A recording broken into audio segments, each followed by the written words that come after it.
Hello friends, आपका बहुत बहुत स्वागत है आपके अपने यूट्यूब चैनल स्पिरिट स्पीक्स में।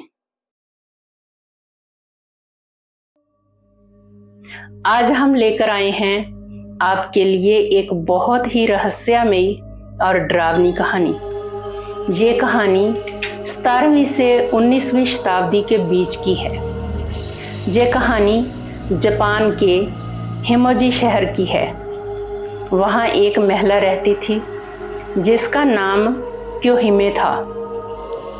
उसे उसकी सुंदरता के लिए जाना जाता था।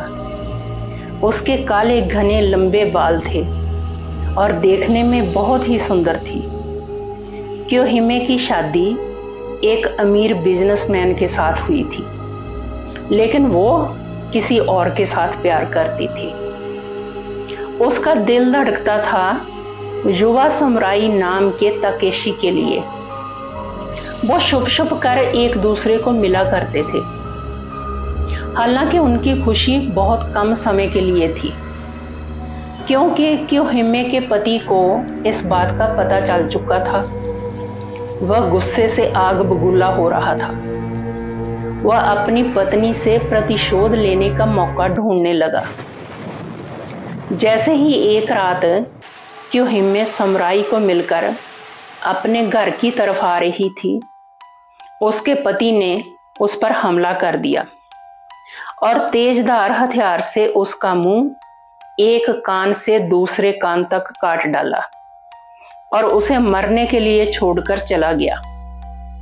दोस्तों, वही औरत मरने के बाद एक खूंखार चुड़ैल के रूप में वापस लौटी, जिसका नाम बाद में पड़ा कुचिसाके ओना।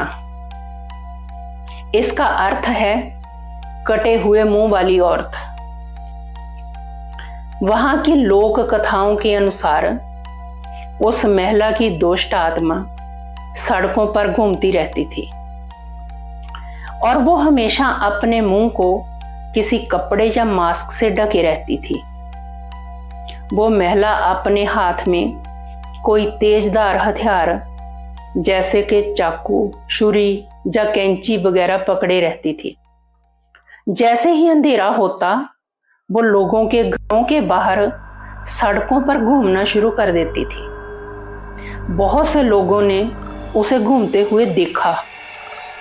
वहां के लोगों का कहना था कि जब हम बहुत से लोग एक साथ होते हैं, तब वो महिला हमें कुछ भी नहीं कहती, लेकिन जैसे ही उसको कोई व्यक्ति अकेले मिल जाता था, तो वो उसके पास चली जाती और पूछती कि क्या मैं खूबसूरत हूँ। यदि कोई व्यक्ति उस महिला से कहता कि नहीं, तुम सुंदर नहीं हो, फिर या तो वो उसी वक्त उसको चाकू से मार डालती या फिर रात होने का इंतजार करती और उसके घर जाकर नींद में उसको मार डालती थी।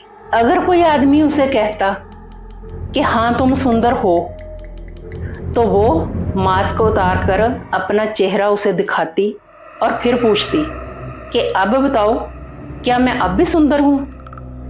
अगर कोई डरते हुए हाँ कह देता, तो उसका चेहरा अपनी तरह कान से कान तक काट डालती। दोस्तों, वहाँ के लोगों ने इस बात की सच्चाई जानने की कोशिश की और उसका पीछा किया, लेकिन वह महिला एक जंगल में जाकर गायब हो जाती थी।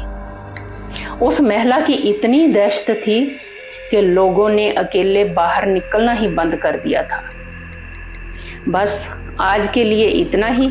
मिलते हैं अगली बार एक नई कहानी के साथ।